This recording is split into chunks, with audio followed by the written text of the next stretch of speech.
시가보다는 확실히 종가가 중요한데 오후 들어서 비교적 잔잔하게 오히려 더 반등을 시도하는 이런 지수의 움직임이 나오고 있습니다. 막판까지 긴장의 끈을 늦출 수는 없겠죠. 옵션 만기일인 오늘 막판 대응은 어떻게 해야 할지 두 프로께 여쭤보겠습니다. 정태근 미르경제연구소 이사, 송태현 유한타증권 과장입니다. 두 분 어서 오세요. 네, 반갑습니다. 안녕하세요. 자, 목요일에 두 분입니다. 정 이사님, 최근 확실히 시장이 특히 지수 기준으로 꺾인 건 반도체 중심으로의 이야기가 많이 나오고 있습니다. 네. 삼성전자 실적 발표 이후 이틀째, 오늘까지의 또 음봉을 맞는 움직임이 나오고 있는데요. 네. 오늘 외국인들의 이 매도, 그리고 그 공방전에 있는 기관이 최근 새해 들어서 거래소를 쭉 팔다가 이거 단기적으로 단타 들어온다고 봐야 됩니까? 1,000억 원 넘게 사들이는 움직임 나오고 있습니다. 네. 오늘 변동성 막판까지 계속 봐야 되는 거예요. 오늘 수급만 놓고 봤을 때 옵션 만기일 마무리 어떻게 보세요? 오늘은 어찌 보면은 그 옵션 하신 분들도 잘 아시겠지만 오늘은 콜 쪽에서 어떤 대박, 소위 말하는 대박이 나오지 않는다라면은 별다른 흐름이 없을 거라서 보시면 될 것 같고요. 어찌 보면 양매도 포지션은 끝이 난다라고 보면 되고, 풋 쪽 같은 경우는 이미 이제 1월달 들어서 하락이 상당히 컸었기 때문에 프리미엄이 상당히 많이 이제 있는 상황입니다. 그래서 여기서 배합값을 더 줘서 들어가게 되면 도리어 좀 부담이 될 수 있는 상황이기 때문에 풋 쪽에서는 아마 소위 말하는 그런 변동성 이런 부분은 안 나올 수밖에 없는 그런 최근의 시장 상황이었다라고 보시면 될 것 같아요. 네. 그리고 이제 삼성전자 얘기가 계속해서 나오는데 삼성전자를 뭐 약간만 그 변호를 좀 하자면은 약간 억울할 것 같아요. 실적 때문, 물론 실적에 영향이 없다는 건 아니지만, 이렇게 실적만 얘기를 하니까 그거 좀 억울할 것 같은데 무슨 얘기냐면은 삼성전자는 이미 1월달 들어와서 계속해서 하락을 하고 있었습니다. 왜? 시장 영향 때문에. 제가 왜 단언코 시장 영향이라고 좀 말씀드리냐면은 삼성전자 흐름하고요. 그리고 전기전자 업종 지수하고 코스피 지수를 놓고 보면은 거의 쌍둥이처럼 움직입니다. 이게 무슨 얘기일까요? 그러니까 결국 삼성전자에 영향을 주고 있는 것들은 뭐 실적 이런 부분도 있겠지만은 그보다 더 큰 영향을 주고 있는 것들이 시장 영향이고, 그리고 시장 수급에 의해서 하락을 하고 있는 흐름이 지금까지 지속이 되고 있다 보시는 게 맞아요. 작년 말이죠. 12월 20일 날 외국인의 선물 대량 매수가 들어오고 난 이후에 네. 한 7거래 정도 상승이 나왔었는데 이게 결국 외국인의 선물 그리고 아시겠지만 금융투자 섹터의 매수로 해서 오른 거거든요. 그럼 반대로 더 이상 사지 않기 때문에 빠진다라고 보면 돼요. 제가 파는 게 아니라 사지 않는다고 말씀드린 이유는 뭐냐면은 네네. 우리가 그 외국인의 선물 이제 수급 동향 보게 되면은 이게 오늘도 5,500계약 마이너스가 잡혀 있잖아요. 요게 마이너스가 잡혔기 때문에 매도라고 볼 수 있는 거거든요. 그런데 중요한 건 요게 매도가 아니라 그동안 매수가 쌓였던 것의 청산인 거죠. 매수가 쌓였던 것을 털어내는 거기 때문에 안 사는 거라고 보는 게 맞는 겁니다. 그래서 외국인 어떤 그 선물 쪽에서 이제 매수 청산이 나오게 되면서 선물 가격이 내려가게 되고 선물 가격이 내려가게 되면서 현물을 밀어내는 거죠. 그러면서 그 현물 쪽에 가장 타격을 보고 있는 게 삼성전자. 최근에는 외국인 매도가 나오고 있지만 그 이전 같은 경우는 금융투자 그리고 프로그램 쪽에서 매도가 상당히 많이 나왔었거든요. 그래서 결국 이 얘기를 수급적인 요인을 제가 왜 말씀드리냐면은 결국 삼성전자는 실적이라든지 이런 요인들보다는 시장이라든지 수급적인 요인에 상당히 많이 영향을 받았었고, 이게 담은 오늘 일이 아니라 1월달 이후에 그런 흐름들이 지속이 되고 있기 때문에 조금 넓은 흐름으로 좀 보시는 게 맞지 않을까 생각이 듭니다. 그리고 반면에 오늘 코스닥 같은 경우 상당히 좀 강하거든요. 네. 어제 테마가 잠시 쉬었어요. 어제 같은 경우는 오늘 같이 이렇게 주도 테마들이 이렇게 많지 않았거든요. 근데 짜잘하게 다 올라가지 않았어요. 네, 그렇죠. 어찌 보면은 예를 들게 되면 이제 세종텔레콤 같은 것들. 그러니까 이제 이게 이도 4이동 통신을 해야 되겠죠? 그쪽 섹터에 보게 되면은 세종텔레콤만 강세지 다른 종목들은 다 반응이 없었어요. 그러니까 이게 왜 말씀드리냐면은 어저께 테마가 강세를 보였지만은 이게 테마 전체적으로 움직인 것이 아니라 테마 내 어떤 특정 종목의 흐름에서 어떤 반응이 나왔던 거기 때문에 상대적으로 좀 안 좋았다가 오늘 다시 테마 장세가 부활을 하게 되면서 코스닥 같은 경우 투자 심리가 상당히 이제 좋은 상황이다. 이렇게 좀 보시면 될 것 같아요. 네, 오늘은 게다가 에코프로 BM이 또 네네. 지수 이끄는 영향도 무시를 못할 것 같고, 펀더멘털 때문에 확실히 꺾인 건 아니다라는 이야기를 하셨단 말이에요. 그렇죠? 삼성을 필두로. 송 과장님 공감하세요? 지금 삼성전자의 펀더멘털적인 이유, 그러니까 쇼크가 증권가 컨센 대비 왜 이렇게 안 나왔느냐에 대한 분석도 꾸준히 나오고 있는 이 구간입니다. 정 이사님은 수급적 이유가 크다고 하셨고, 게다가 오늘은 삼성 일가 중심으로 블록딜, 그러니까 펀더멘털 외적인 수급 이슈가 하나 더해졌잖아요. 그럼 이 때문에 영향을 받는 거다. 단기간에 끝날 악재로 보시는지, 펀더멘털과 비펀더멘털 그 영향 같이 의견 좀 듣고 싶어요. 지켜봐야 되는 부분은 필요해 보여요. 저의 아직 개인적인 답을 생각에서는. 내리기 어렵다. 네, 말씀하신 것처럼 수급적인 이슈가 없는 건 아니라고 저도 생각을 하고 있어요. 아, 네. 하지만 그렇다고 해서 수급적인 이슈가 어느 정도 정리된 이후에 올라오게 될까? 그렇게 되면 오늘을 기점으로 변곡점이 생기고 그리고 내일부터는 반등에 대한 부분이 적어도 미국의 나스닥의 상승이 나오게 되면 국내도 그것과 비슷하게 나오는 이런 흐름이 전개가 돼야 될 텐데 과연 그거는 아직은 모르는 거잖아요. 그래서 그런 부분에서 생각을 해봤을 때 수급적인 요인이 있기는 했지만 그것만 있다라고 저는 좀 생각을 하지는 않고요. 네. 펀더멘털적인 이슈는 두 가지 정도가 있는 것 같아요. 업황의 턴어라운드, 뭐 누구나 업황의 턴어라운드 관련돼서는 다 같이 생각을 하고 있을 건데 그 시기가 우리가 예상을 했던 기대를 했던 것보다 더 빠르게 오느냐 혹은 더 느리게 오느냐 여기에 대한 부분이 상당히 달라지게 될 텐데 메모리 부분에서는 물론 판매량이 상당히 많이 증가가 되게 되면서 재고가 많이 줄어든 건 사실이기는 합니다만 반대로는 이런 단가 관련된 부분을 봤을 때 경쟁사 대비 조금은 낮은 단가 즉 DDR4라든지 이런 쪽에서 더욱더 판매가 많이 이루어졌다는 걸 생각을 해봤을 때는 조금은 생각을 해봐야 될 문제가 되지 않나라고 생각을 해볼 수 있는 것 같고요. 네. 또 한 가지는 이제 비메모리 관련돼서 내용인데 5나노 관련된 부분에 가동률이 올라왔음에도 불구하고 적자를 1조 정도 기록을 했을 것으로 전망이 나왔거든요. 네네. 그런 점을 생각을 해보게 됐을 때는 과연 고객사와 관련돼서 얼마만큼이나 확보가 되었는가 그리고 수율은 얼마만큼이나 올라왔는가 네. 이것을 아직은 잘 모르겠다라고 생각을 하는 것 같아요. 그렇기 때문에 삼성전자가 펀더멘털적인 요소가 물론 다 턴어라운드를 예상을 하고 있기는 하지만 그 턴어라운드의 시기에 따라서 단기적으로는 조정을 받을 수도 있고 그리고 아니면은 반등이 나올 수도 있을 테니까 저는 그런 부분에 시장의 반응을 일단 체크가 돼야 된다라고 생각을 하는 거고요. 이것의 이후에 다음 거를 보기 위해서는 결국은 SK 하이닉스에 대한 실적을 발표를 한다거나 아니면은 31일 날 컨퍼런스 콜에서 삼성전자가 어떠한 정책적인 모먼트를 사용을 할 건가 이런 부분을 봐야지만 사실상 이것에 대해서 변화가 생길 거지 그 전까지는 뭐 그렇게 추측이다. 크게는 뭐 없지 않을까라고 생각을 하고 있습니다. 네네, 알겠습니다. 미국 장과의 커플링이 나오게 되면 수급 이슈가 어느 정도 해소가 된 거는 맞는데 그렇다면 또 하나의 문제, 펀더멘털에 대한 여러 가지 이런 해석들이 단답을 딱 나오기에는 아직 좀 실적에 대한 이슈들이 더 열린 결말이 있기 때문에 하이닉스, 삼성의 사업부별 실적 발표까지 좀 더 지켜보자 말씀을 하셨어요. 오늘 비삼성전자가 되게 좋았습니다. 말씀하신 하이닉스 실적 발표 앞두고 있는 가운데 막판 오후장 변동폭을 보니까요. 오후장 접어들면서 강하게 고점 랠리가 나오면서 지수 낙폭을 줄여 상승폭을 더 키우는 데 역할을 많이 했거든요. 현재는 2.4%의 상승.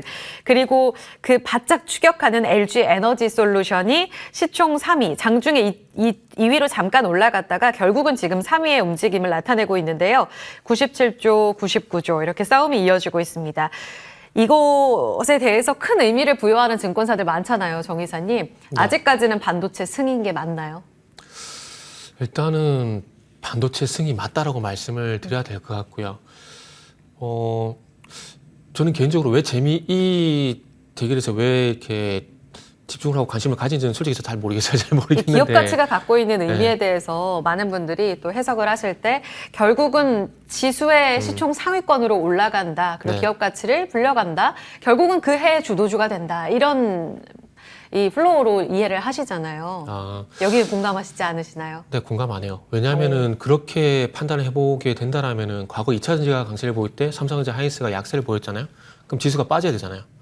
왜냐하면 시총 1등, 3등이 빠지니까 2등만은 상승이 나온 데서 2등이 상승이 나온 데서 지수가 올라가면 안 되는 거잖아요. 그러니까 그것만 놓고 보기에는 저는 개인적으로 무리가 있다 말이에요. 저는 이해를 전혀 동감 못 하시는 그런 눈빛인데 그냥 단순히 그러니까 시장이 상승할 때 여러 가지 요인들을 봐야 되겠죠. 근데 그중에 시총은 그중에 한 가지라고 저는 생각을 한다라고 생각하시면 될 것 같아요. 네. 그렇기 때문에 LG 에너지 솔루션이 올라가고 그다음에 헬스케어에서 올라가고 이런 것도 상당히 중요할 거라고 봐집니다. 그러나 네. 저는 개인적으로 그렇게 큰 관심은 없다라고 생각을 말씀을 드리고 싶은 거고 그리고 앞으로는 제가 볼 때는 LG 에너지 솔루션보다 SK 하이닉스가 시총 2위를 차지할 가능성이 더 높다라고 판단을 합니다. 왜냐면 이거는 뭐 전문가마다 그리고 각 나오신 그 증권사 계신 분의 어떤 생각의 차이라고 좀 생각이 다름이라고 좀 봐야 될 건데 2차 전지를 좋게 보신 분들 같은 경우는 시청기가 누가 될 것이냐 하게 되면 당연히 LG에너솔루션이라 얘기하실 거예요. 근데 저처럼 반도체를 좀 더 좋게 보신 분들 같은 경우는 LG에너솔루션이 아니라 SK하이닉스가 2등이 될 가능성이 높다는 얘기를 하게 될 거고요.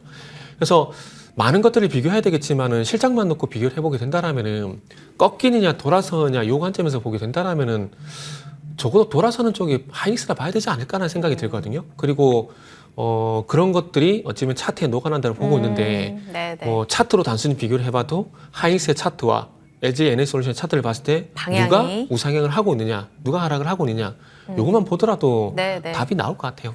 충분히 이해됐습니다. 97조, 99조 그 싸움이 무슨 의미가 있겠느냐. 결국은 차트와 시장에서의 이 턴어라운드에 대한 전망이 답을 주지 않겠느냐라는 말씀을 해주셨거든요.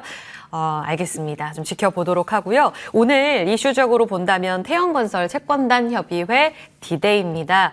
워크아웃 개시 투표를 하게 돼요. 여기에 있어서는 가결이 유력해 보인다라는 이야기가 있는데 오늘도 태영건설의 주가는 변동성을 보이고 있습니다. 일각 보도에서는 이 개인 투자자분들의 단타 무덤 아니냐 이렇게 좀 과격한 표현까지 하고 있던데요. 결과에 따라서 시장 리스크 여전히 이제 일단락이 되지 않은 이슈잖아요. PF와 관련해서는 올해 우리 국내 증시의 하방 리스크로 확대 해석하는 증권사들도 많지 않습니까? 이 결과에 대해서 어떻게 우리가 받아들여야 될지 좀 전망을 해볼 수 있을까요? 사실은 태양건설 관련돼서 이번 이슈로 인해서 변동성은 수반될 수밖에 없는 부분이라고 생각을 하고 있어요. 사실은 워크아웃 관련된 부분이 정말 받아들여지게 되고 거기에 따라서 이제 채권단 합의가 이루어지게 되면은 결국은 재무구조라든지 이런 부분이 태양건설 측에서 상당히 좋아지게 되면서 네. 주가에 대한 정상화가 다시 한번 나올 수 있다. 이러한 컨셉에 의해서 사실상 주가는 계속적으로 튀어오르고 있는 거거든요. 네. 하지만 이런 부분을 제가 직접 투자를 했을 때를 생각을 해봤을 때는 과연 지나보니 오른 건 사실이기는 하지만 네. 이것을 내가 워크아웃에 무조건 들어갈 것이다 라는 워크아웃이 이제 회생 절차로 들어갈 것이다 네. 라는 것이 결과적으로 맞다라고 생각을 하고 그냥 베팅을 했다면 그렇게 됐을 텐데 내가 이 과정 속에서 될 수도 있고 안 될 수도 있다는 이 가정하에 매매를 하게 됐을 때는 얼마만큼이나 이러한 변동성 안에서 버틸 수가 있겠는가 이런 부분을 생각을 해봤을 때는 그쵸. 쉽지 않은 매매가 될 수 있다고 말씀드리고 싶어요. 사실상 언론 보도에서는 상당히 많은 부분 긍정적인 이런 이슈로 이제는 보도가 나오게 되면서 오늘 좋았던 부분이 있었었는데 이 이슈 안에서도 오늘 사실 상승폭을 줄여내게 되면 일만의 불안감은 없앨 수는 없거든요. 그리고 왜냐하면 그거 자체가 채권단의 75%의 합의가 들어가야 되는 부분이 필요하게 될 거고 그리고 네. 그것을 서면으로 봤기 때문에 12일 날 다시 한 번 네. 더 이제 발표가 나오게 될 거예요. 네. 그때까지는 사실상 될지 안 될지 정확히 모르잖아요. 그렇죠. 또 그러면 결국은 주가에 의해서 내려가면 안 되나 보다. 올라가면 되나 보다. 이런 이제 부분이 나올 수밖에 없기 때문에 그런 부분에서 상당히 위험하다라고 좀 생각을 해드릴 수가 있는 것 같고요. 네. 만약 정말 됐을 때에는 저는 아까 말씀을 드린 것처럼 좋아질 수 있는 부분이 있기는 하겠지만 그렇다고 해서 모두 다 이제 회생 절차에 들어간다라고 생각을 하지는 않아요. 이 태양건설이 가지고 있는 PF 안에서도 어떤 거는 회생 절차에 들어갈 수 있게 할 거고 어떤 거는 그냥 드랍을 시키는 부분도 있게 될 텐데 네. 그런 거에 있어서도 조금은 더욱더 지켜본 이후에 사실상 태양건설에 진입을 하는 것이 네. 보다 더 맞는 투자가 아닌가라고 생각이 되고 있고요. 네네. 지금은 단순히 투자를 한다는 것 자체가 어느 정도 방향성의 베팅을 하고 그냥 투자를 하는 거기 때문에 약간의 투기성 요소가 상당히 많다라고 말씀드릴 수 있을 것 같습니다. 그렇죠. 네. 이성적이진 않습니다. 참 야수의 심장을 가지신 분들 안에서의 이런 매매가 계속 이뤄지는 모습을 보면서 참 어렵다라는 생각을 해보게 됐습니다. 이 결과는 내일 또 12시 이후에 확인이 되고요. 그런 부분들에 있어서 저희가 팔로우업 해드리겠습니다. 특징 섹터로 가볼까요? 앞서 애프터 브리핑에서 들으신 대로 이 통신 장비 쪽이 어제 막판에 세종텔레콤 정 이사님 말씀하신 대로 급등세 나왔고요. 오늘 5G까지 확산되는 모습이었습니다. 어제 정부가 5G 이 주파수 할당에 대해 신청한 세계 법인에 대해서 적격 판단을 내렸고요. 네. 이제 경쟁 들어간다라고 하니까 산업 확산에 대해서 기대감이 좀 반영되는 모습이었습니다. 사실상 여기 세 개 포함된 상장사는 세종텔레콤. 네네. 그런데 움직인 쪽 이제 5G까지 확산.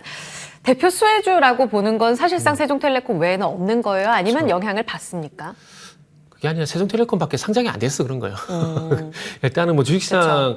그러니까 우리가 투자적인 측면하고 사업적인 접근은 달리 봐야 된다고 보거든요. 네. 우리는 그러니까 투자적인 부분에서 접근을 해야 되기 때문에 어떻게 그 뭐 정부 정책이 됐던 뭐 기업이 됐던 어떤 걸 한다 그랬을 때 거기에 연결되는 기업이 뭐가 있느냐. 결국 주식시장 거기에 따라서 움직인 거거든요. 그렇기 예. 때문에 뭐 결국 투자적인 측면에서 우리가 봐야 되고 그래서 세종텔레콤밖에 없었다라는 말씀 드리는 겁니다. 그리고 적격 판단 같은 경우는 주파수 할당을 이제 받는 게 아니라 네. 주파수 할당에 경매를 해야 되는데 그 경매에 참여할 수 있는 자격을 얻게 된 거죠. 네. 권리를 획득하게 된 거죠. 그렇기 때문에 앞으로 갈 일이 해야 될 일이 더 많다라고 상당히 아직 산일이라 좀 봐야 될 것 같아요. 그리고 이제 5G의 단점이 상대점 많아요. 많다 보니까 정부에서도 5G 특화망, 이은 5G를 해가지고 사업을 진행을 하고 있거든요. 뭐 대표적으로 네이버 제2사업 같은 경우는 이은 5G를 할당을 받아서 실적으로 내부의 자율주행 로봇 이런 것들 사업을 하고 있고요.